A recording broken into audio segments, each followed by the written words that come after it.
احترام قابل سال احترام بزرگوں بھائیوں، قرآن کریم فرقان حمید کی سورہ بقرہ کی 2 آیات مبارکہ تلاوت کرنے کی سعادت حاصل کی ہے۔ دعا ہے اللہ رب العزت کی بارگاہ میں اللہ تبارک و تعالی ہمیں صحیح معنوں میں قرآن و حدیث پڑھنے، سننے اور ان پر عمل کرنے کی توفیق نصیب فرمائے۔ ذی الحج کی آج 11 تاریخ ہے۔ ذی الحج کی 18 تاریخ کو نبی پاک صلی اللہ علیہ وسلم کے دوہرے داماد حضرت عثمان غنی رضی اللہ تعالی عنہ کی شہادت کا دن ہے۔ آج کے اس جمعۃ المبارک میں حضرت عثمان غنی رضی اللہ تعالی عنہ کی شان کو بیان کرنا مقصود ہے۔ یہ تیسرے خلیفہ ہیں اسلام کے، اور تیسرے نمبر پہ خلافت انہیں سپرد کی گئی، حضرت عثمان غنی رضی اللہ تعالیٰ عنہ۔ قرآن کریم کی جو آیت مبارکہ تلاوت کی گئی ہیں ان کا ترجمہ فَإِنْ آمَنُوا بِمِثْلِ مَا آمَنْتُمْ بِهِ، اگر وہ بھی یوں ہی ایمان لائیں جیسے تم ایمان لائے ہو، فَقَدْ اهْتَدَوْا، تو وہ ہدایت پا جائیں۔ وَإِن تَوَلَّوْا، اور اگر منہ پھیریں، فَإِنَّمَا هُمْ فِي شِقَاقٍ، تو وہ نری ضد میں ہیں۔ فَسَيَكْفِيكَهُمُ اللَّهُ، اے محبوب ان قریب اللہ ان کی طرف سے تمہیں کفایت کرے گا۔ وَهُوَ السَّمِيعُ الْعَلِيمُ، اللہ تعالیٰ سننے والا جاننے والا ہے۔ یہ وہ آیت مبارکہ ہے جس آیت مبارکہ کی تلاوت کرتے ہوئے حضرت عثمان غنی رضی اللہ تعالی عنہ کو شہید کیا گیا، اور اس آیت کے اوپر ان کا خون کا قطرہ گرا۔ حضرت عثمان غنی رضی اللہ تعالی عنہ بڑے متقی انسان تھے، بڑے پرہیزگار انسان تھے۔ نبی کریم صلی اللہ علیہ وسلم نے اپنی 2 بیٹیوں کا نکاح ان سے فرمایا۔ پہلے نمبر پہ حضرت رقیہ رضی اللہ تعالیٰ عنہ، ان کی وفات کے بعد پھر آپ نے اپنی بیٹی ام کلثوم کا نکاح بھی انہی سے فرمایا۔ حضرت 1,24,000 کم و بیش اللہ تعالیٰ نے نبی اس دنیا میں مبعوث فرمائے۔ ان نبیوں میں سے کسی نبی کی امت میں کوئی ایسا شخص نہیں تھا جس کے نکاح میں نبی کی 2 بیٹیاں ہوں۔ صرف اور صرف حضرت عثمان غنی رضی اللہ تعالیٰ عنہ تھے کہ آقا صلی اللہ علیہ وسلم نے ایک بیٹی کی وفات کے بعد دوسری بیٹی کا نکاح حضرت عثمان سے فرمایا۔ بڑے جلیل القدر صحابی تھے۔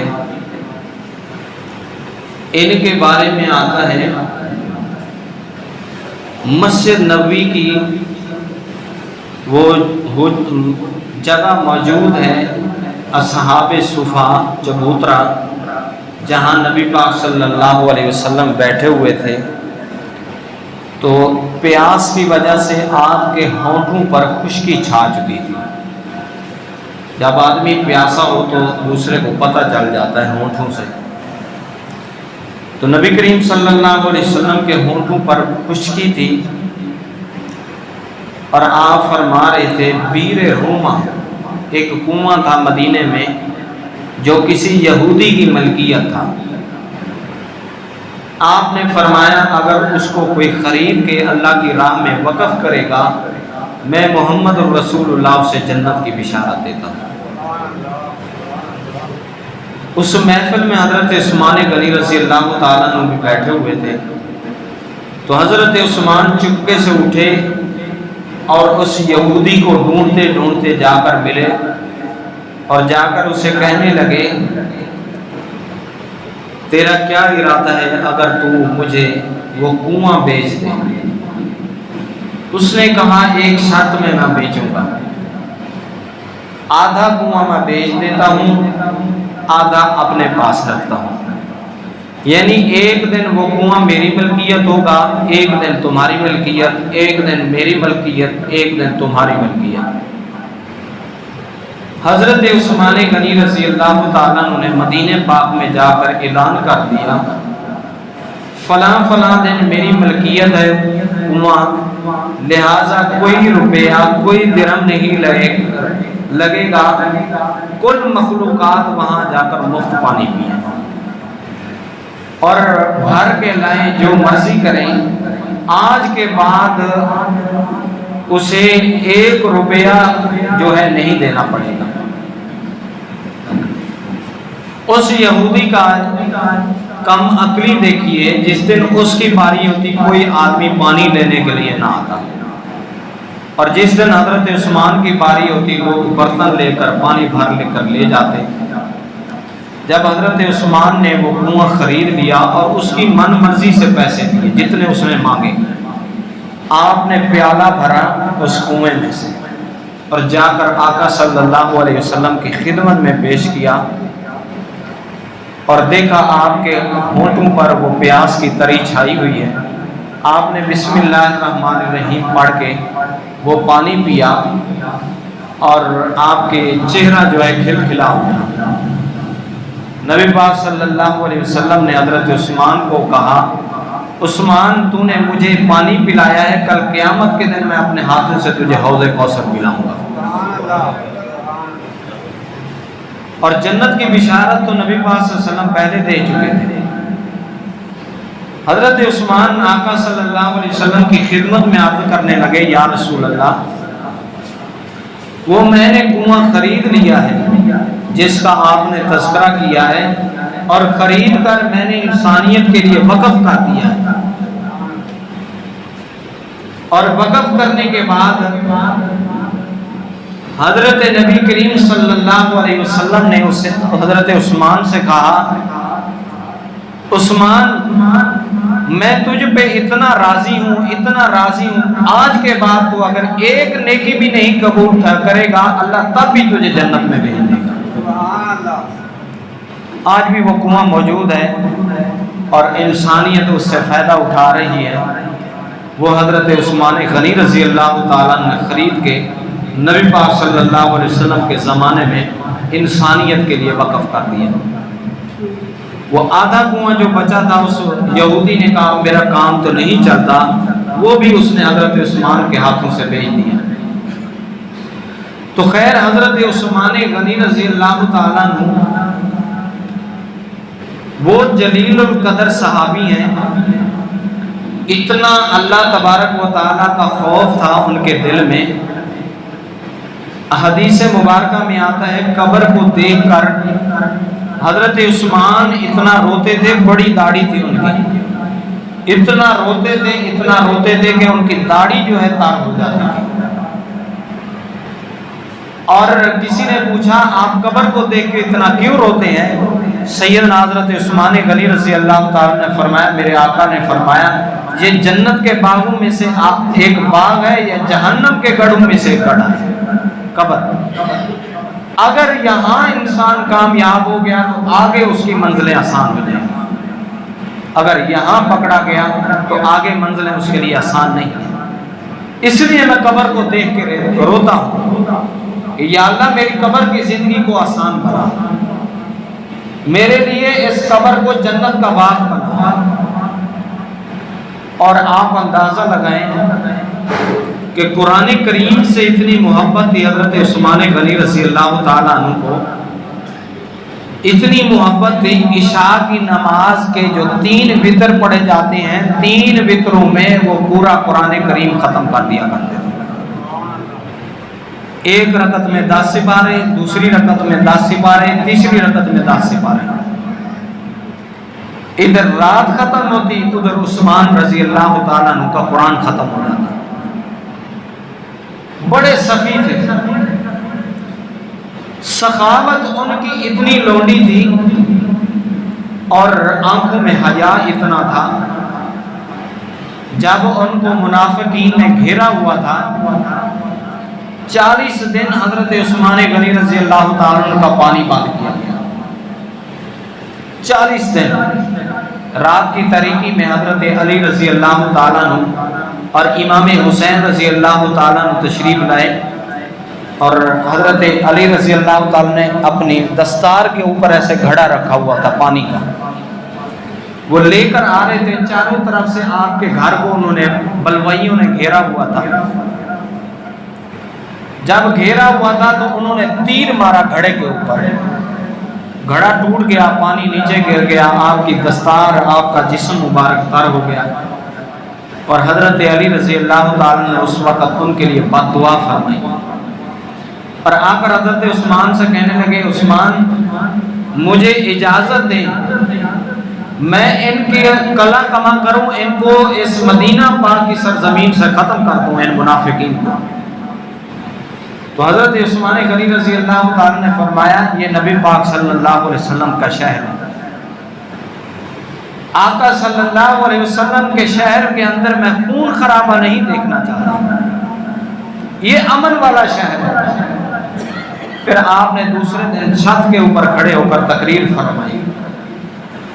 آپ نے فرمایا آدمی کو 3 وجہ سے قتل کیا جاتا ہے، ایک وہ آدمی جس نے کسی کو قتل کیا ہو تو اس کے قتل کے بدلے میں اس کو قتل کیا جاتا ہے، دوسرا وہ آدمی جس نے شادی شدہ نے زنا کیا ہو، قرآن بھی کہتا ہے حدیث بھی کہتی ہے کہ اس کو زمین میں دھنسا کے اس کو روڑے مارے جائیں، اس کو ایسے جو ہے ذلیل کر کے مارا جائے کہ آگے کسی کی عزت کو وہ تعطار نہ کر سکے۔ تیسرا حضرت عثمان غنی رضی اللہ تعالیٰ نے فرمایا جو مسلمان ہو، مسلمان ہونے کے بعد پھر کفر میں شامل ہو جائے، مرتد ہو جائے تو پھر اس کو قتل کر دیا جاتا ہے۔ نہ تو میں نے کسی کو قتل کیا ہے، نہ میں نے کسی اسلام کے مضبوط جھنڈے کو چھوڑا ہے، اور نہ میں نے کسی کے ساتھ زنا کیا ہے، حتیٰ کہ ان کے بارے میں آتا ہے آج تک کسی بیٹی کو میں نے غلط نظر سے نہیں دیکھا۔ حضرت عثمان غنی رضی اللہ تعالیٰ عنہ کے بارے میں آتا ہے شرم و حیا ان کے اتنا پیکر تھے، شرم و حیا کے، بلوغت کے بعد انہوں نے اپنی شرمگاہ کو کبھی نہیں دیکھا، اور بایاں ہاتھ کبھی نبی پاک صلی اللہ علیہ وسلم کو انہوں نے نہ لگایا کہ اس سے استنجا کرتا ہوں، ہمیشہ دائیں ہاتھ سے آپ سلام لیتے، دائیں ہاتھ کے ساتھ نبی پاک صلی اللہ علیہ وسلم سے جو ہے ہاتھ لگاتے، بغل گیر ہوتے، لیکن بایاں ہاتھ نہ لگاتے تھے کہ یہ جسم اطہر پاک ہے۔ ایک مرتبہ نبی پاک صلی اللہ علیہ وسلم ایسے اپنے پاؤں کو پھیلا کر بیٹھے ہوئے تھے مسجد نبوی میں، تو وہیں پر حضرت ابو بکر تشریف لائے تو آپ نے اپنا تہ باندھ پنڈلی سے اترا ہوا تھا، ایسے آپ نے پنڈلی مبارک کو نہیں چھپایا۔ حضرت عمر فاروق آئے تو آپ نے پنڈلی کو نہیں چھپایا۔ جب حضرت عثمان غنی رضی اللہ تعالیٰ نے آئے تو آپ نے اپنی پنڈلی مبارک کو ایسے کپڑے کے ساتھ چھپا لیا۔ حضرت عمر کہنے لگے یا رسول اللہ میں آیا ہوں، ابو بکر آئے ہیں، آپ نے پنڈلی کو نہیں چھپایا، عثمان آئے ہیں تو آپ نے پنڈلی مبارک کو چھپا لیا ہے۔ فرمایا میں عثمان سے حیا کیوں نہ کروں، اللہ کے فرشتے اس سے حیا کرتے ہیں، اللہ کے فرشتے جس سے حیا کریں، آپ اندازہ لگائیں۔ جب آپ کی بیٹیوں کی شادی کی باری آئی تو اللہ تعالیٰ نے فرمایا ام کلثوم جو ہے حضرت عثمان کے نکاح میں دیں، اکھیاں دے نور میرے آقا نو پیاریاں، دونوں بیٹیاں بڑی پیاری تھی،